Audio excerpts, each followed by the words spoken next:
I never expected the night to flip upside down over a single question from such a small voice. Our bar had seen its share of Wild Thursdays beer flowing, engines cooling, patched jackets hanging off backs tired from miles of road. But this Thursday, when I reached for a third cold one, none of us knew a tidal wave of heartbreak was about to walk straight through our door. Name's John Bulldog Turner, 53 years old, president of the Steel Guardians MC for 18 years running. They say you need a thick skin to be a biker. Brother, you need a whole suit of steel if you run a club as long as I have. Most nights, I'm the last guy to get sentimental. But what happened tonight, no man could stay unmoved. It all started with a swing of the door. Jax, our prospect, was telling a dumb story at the pool table when the kid arrived. A sharp creak, boot steps soft as kittens, and then every voice died in the air. All eyes pivoted to the entrance. There stood a boy, skinny as a stick. No more than 5 years old. Pale, messy, sandy blonde hair. Clutching tight a battered red t-shirt. Shoulders stiff in a way only grief could teach. He had stormy gray eyes, oversized and wet. His fists were 2 little rocks. Knuckles white against a cheap pair of denim shorts. He stood there, midnight shadows stretching behind him, and shivered in the neon wash. "Which one of you?" he started, voice squeaking but sharp as a thrown pebble. The temperature in the room dropped. Glasses froze in hands. Chips stopped rattling in the box. I watched Bear, my VP, go rigid with surprise. Over 24 bikers stared, some raised eyebrows, some cursed under breath. No one moved. "Kid," Bear rumbled, trying gentleness at odds with his size 6'6", wild beard and arms you'd expect on a grizzly. "Where's your mama?" "She's home." The boy sniffed, choking on the words. "She cries a lot. She's tired. She says bikers killed Daddy. She says he died because of motorcycles and bad people. And the noise. I counted the days since he left. 43. I remember." His chin wobbled, but his eyes burned. I stood up slowly, feeling the old ache in my knees. "Son?" I asked, careful with the words. "What's your name?" He looked at me, sizing me up like a man twice his age. "My name's Mason. Mason Riley. I'm 5 3/4. Bear knelt down, big hands open. "Can you tell us what happened?" The kid stared straight at him, no fear, just battered hope. Mama said policemen came. Said Daddy crashed, chasing bad bikers. She says all bikers are bad. She said she couldn't go out anymore, because the engines remind her. And she starts to cry. I knelt beside Bear, my eyes level with Mason's. Every grown man in the room was silent. Even Deacon, who usually couldn't shut up, was staring, jaw slack. "Your daddy's name?" I said. "Officer Mark Riley. He was a good cop. The best. He used to pick me up and show me his police radio. Every man in this club knew Mark Riley. He'd escorted our rides for 3 years, always with a joke and a handshake. I'd watched him help us with permits. Watched him fist bump with Snake over at the bar, now nursing his leg in a brace thanks to a roadside accident months ago." Mason scanned the room, voice rising with desperation. "I need to know. Mama said I should find the bad bikers and ask why. I walked here. Our house is down the block. I had to wait till Mama slept." Tears cut through the dirt on his cheek. No one wanted to answer. All that noise, all that rowdy laughter gone. Bear shifted closer, voice steady. "Son, bikers didn't kill your daddy." The little fist shook, tiny face twisted up. "That's not what Mama says." I breathed, searching for words that wouldn't break us all. "Your mama is sad, Mason. Sometimes grief makes folks blame things because it's easier than facing the real pain. But I promise you, we can tell you exactly what happened." His eyes widened. "You were there?" "Not right there, but close," Bear said, glancing at Snake. Snake pushed himself up, limping. Pain etched on weathered face, the oldest in the crew. Clutching a cane. Tattoos faded by time. "Kid, I was the biker your daddy helped. My real name's Carter Lee. My bike blew out a tire. Your daddy beat the ambulance. Didn't even wait for backup. He kept me alive on the side of Route 22. Mason blinked, confusion sparking. My daddy helped bikers? He helped everyone, I said. That's the kind of cop he was. The boy slouched. But if Daddy hadn't chased bikers, he'd be home. Mama says he died because he kept helping you. Bear reached for a family photo on the wall, a shot of last year's charity run. In it, Mark Riley, in full uniform, smiling beside Snake and me, surrounded by bikes. He handed it to Mason. Your daddy helped organize this. Not because he chased us, because he believed in helping kids. Bear's voice broke. We rode for sick children at the city hospital that day. He led the charge. The boy clutched the photo, staring at faces. I wanted to say goodbye. Mama said I was too little for the funeral. Grow. The weight in the room was crushing. Mason kept shaking, but he let Bear pick him up gently. Bear's massive arms enveloped the boy, and Mason buried his face in vest and cried deep. Aching sobs that came from a place no child should know. Sometimes, kid, heroes leave us too soon. But it's not because of bikes. It's because heroes run toward trouble. That's what your daddy did. He saved lives. That was all it took for every man in that room to break a little. Snake reached over, tears streaking his wrinkled face. I'm alive because of your daddy, Mason. If it weren't for him, I wouldn't be here with my own kids tonight. I caught Mason's gaze, steady and warm. Tonight, we'll tell you about Mark Riley, the man not just a badge, and you can decide yourself who he truly was. He nodded, sniffling, and Bear sat him on his lap. I grabbed a glass of water, handed it to Mason, watched him clutch the photo and badge like anchors in a storm. First time Mark met us, Bear started, was outside this very bar on a cold October night. 3 years ago, we'd had an altercation down at the bridge with some out-of-town riders, and the police rolled in heavy. Everyone braced for trouble. But Mark? He just waded in, arms wide, and told both sides to lower their voices and shake hands. I swear, that man could talk down a tornado. Mason listened, furrowed brow softening. Did he always work so late? I chuckled. He was working double shifts most of the time. Said he was saving money to take you and your mama to Disney. He joked he'd wear his badge on the teacups. Snake piped up. The day my tire blew out, I thought I was done for. I crashed through a ditch, broke my leg, landed in a nest of thorns. Your dad came flying down the embankment like Superman, shouting for first aid kits. Was the first man to kneel beside me.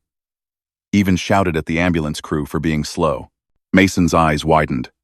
Was he scared? Bear gently squeezed the kid's shoulder. I saw fear in his eyes.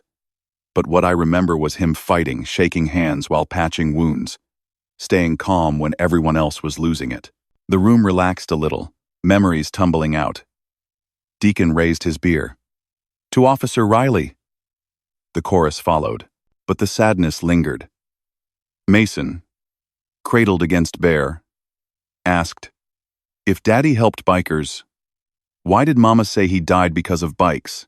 I hesitated. This was the pivot of the story, the point where pain met healing. Mason, I said, after your dad helped Snake, he waited by the ambulance to make sure Snake was loaded up safe. That's when a drunk driver came around the bend, going way too fast. Your dad saw him coming, knew he had seconds to choose. He pushed the paramedics away, made sure no one else got hurt. The room was silent except for Mason's trembling breaths. He saved them. He saved Snake. He saved 3 others. But he couldn't save himself. Snake limped closer, slowly knelt down by Mason. Pain clear but devotion clearer. Every day, I live because of him. Every hug I give my kids is because of him. Every time I hear my wife laugh, I think of your father. Mason clutched Snake's hand, fresh emotion streaming. I want to see Daddy's badge. Mama keeps it in her drawer. Mama. Snake reached into his pocket, pulled out the gold-plated badge engraved, Officer Mark Riley. The police had given it to Snake at the funeral. Snake pressed the badge into Mason's small hands. You should have this. It's your legacy. Tears fell quick, cathartic. Mason clung to the badge as if holding on to his father's memory itself. Bear looked at me and whispered, "We have to do more. This boy deserves truth. Not just answers." That was when the whole club decided on a mission not just for one night, but for life. "Tonight, we ride together, Mason," I said. "To your mama. To tell her what really happened. And to show her your daddy's courage." Bear nodded. "You rode in here looking for the truth. Tonight, you get it on 2 wheels, with all of us beside you." The bikers rallied the first time in club history. A 5-year-old led a procession. We rounded up, jackets tossed on, engines rumbling deep, wild, protective. Mason climbed onto Bear's bike, helmet 3 sizes too big, badge swinging from his neck. He waved, solemn-faced to the crowd, a tiny captain to an unlikely fleet. As we rolled out under the silver moonlight, the whole street watched in awe. Neighbors peered through windows. Strangers snapped photos as 24 bikers escorted one small boy, head held high, heart newly full, back to the place where loss would begin turning to memory, and memory to pride. And as engines roared, Mason's little hand gripped the badge. I saw something shift in his eyes, just the hint of hope, just enough to hold until morning. The ride down Willow Lane was unlike anything our club had ever done. 22 thundering motorcycles rolling slow engines grumbling for respect, headlights slicing through the evening mist as a single 5-year-old sat between the arms of Bear, holding his father's badge. People came out to see. Some watched with pride, others with suspicion. But what they saw was family, not trouble. On the move, we stopped in front of a modest brick house. Porch light flickered. Weeds cracked through cement steps. Toys forgotten in spring grass. Mason's mother, Allison, stood in the doorway clutching her cell phone, her eyes wild with fear and exhaustion. Her hair hung limp, she wore her pajamas, and her face had the look of someone whose heart had dried up from crying. Bear parked, lifted Mason gently off the bike. The boy ran to her, badge swinging from his neck, and Allison scooped him up, her relief so fierce she nearly collapsed. She sobbed, rambling apologies, asking what happened. Mason whispered something, and she looked up, eyes darting between Bear and the rest of us. I walked forward, hands open. "Ma'am, we just wanted to help Mason understand the truth about Mark Riley." She flinched. "You're his club?" I nodded. "Steel Guardians MC. Mark was our friend, not an enemy." She turned, face tight as a fist. "I don't want violence. I don't want trouble." I shook my head. "Tonight's only about answers and memories.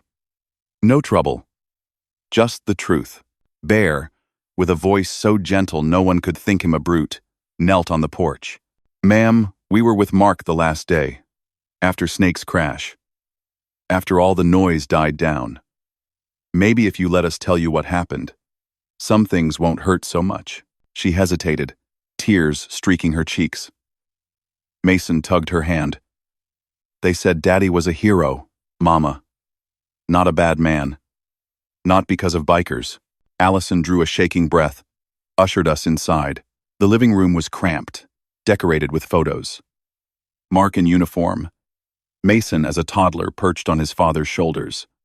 Their wedding picture faded beside a stack of court notices. Mason climbed into her lap, holding badge and photo, eyes wide for answers. We all squeezed in. Bear dropped into an armchair. Snake slid next to a window. The rest arranged awkwardly wherever they fit. Allison wiped her face, voice quivering. "I just don't understand. He chased bikers all the time," she said. "Every day I waited for a phone call telling me he was gone. She faltered. "I just miss him so much." Bear rested his elbows on his knees. "Your husband saved lives. He saved Snake. He saved 3 paramedics too. He died not because he was chasing us, but because he put other people first, even when it cost him everything.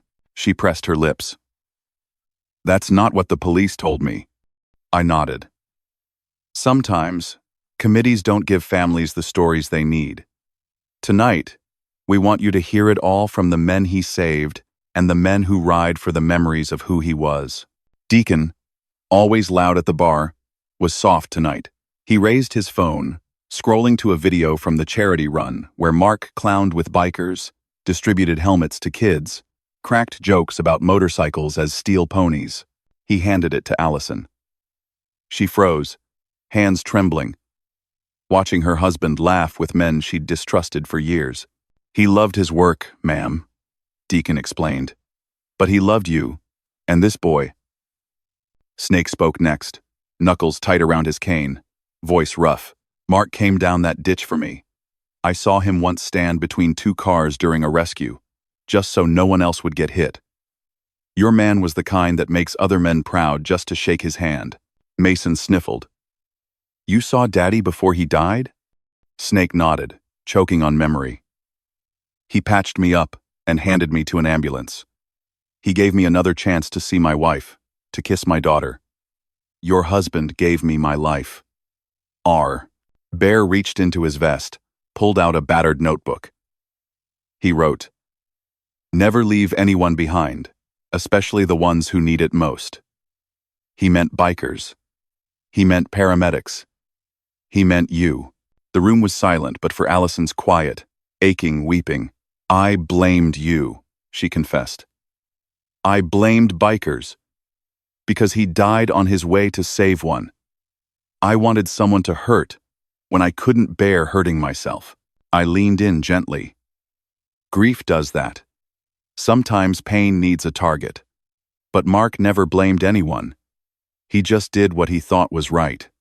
Mason, curled in her lap, spoke up. Bear said Daddy's badge means he was a hero. Can I keep it, Mama? She nodded, voice cracked. He'd want you to, and with that. Something seemed to lift in the room. A heavy band finally loosened. The bikers passed photos, told stories. Allison smiled for the first time in weeks, hugging Mason as he typed code into the badge's tiny numbers, pretending it was a secret mission from his father. Hours passed. Stories rolled on. The club made a promise. Mark Riley would never be forgotten. The men voted on a new charity mission each year. The Steel Guardians MC would raise money in Mark's honor for children who lost their parents in the line of duty. Mason was at the center, badge around his neck, pride beginning to replace the weight. Bear flexed his massive hands, traced tales of Mark fighting for justice, chasing away darkness. Eventually, the club geared up to leave, but Mason clung to Bear. Will you come back? He asked. Bear smiled, eyes wet. Every time you need us. We're your family too. The days that followed changed everything. Mason became a fixture at our club. He'd run in after school, waving his father's badge, climbing onto Bear's lap for story time. Allison stopped hiding. She even came to watch the rides. The stigma faded as the community realized the bikers were allies, guardians, not enemies. On the anniversary of his father's death, Mason stood before a crowd at the city memorial. Dressed in his father's old police hat, Bear hoisted him in front of hundreds, and Mason gave a speech, his voice growing loud, proud, determined. My daddy was a hero. He saved people, even bikers. He told me real family shows up, no matter what. And that's what I see now. The city mayor pledged support for the Mark Riley Fund, and the police joined the bikers in procession, a convoy that ran 5 miles through the city, engines roaring for honor, not fear. During all of this, Mason struggled with memories. He'd ask Bear hard questions. Do heroes get scared? Did my daddy cry? Bear always answered truthfully yes. Heroes get scared, but they keep going anyway. Yes, sometimes they cry. That's what makes you human. Mason would visit Snake, asking about the crash. They'd build model motorcycles together, recounting the day Mark saved a life. One night at the club, Mason drew a badge in chalk, the words, "For Dad, Forever Brave," underneath. The men pressed their own patches around it, symbols that Mason was protected, remembered, and loved by a whole new family. As time passed, Bear and the club met more kids, like Mason, children missing parents. Families haunted by prejudice and rumors. The bikers rode for them all, bearing Mark's name on their vests, proving the power of truth and brotherhood with every mile. At home, Allison healed slowly, sometimes visiting for coffee, sometimes sitting silently among the men her husband once protected. She found comfort in their stories, saw what Mark had seen, a patchwork family made strong by loyalty. Grief never disappeared, but it no longer ruled her life. On the second anniversary, something remarkable happened. Mason approached Bear with an old photo, his father, Bear, and Snake, standing arm in arm. He wanted to ride with the club, just like his dad. Bear found a child-sized vest, patched it with the Steel Guardian symbol. Mason climbed onto Bear's bike, hugging tight.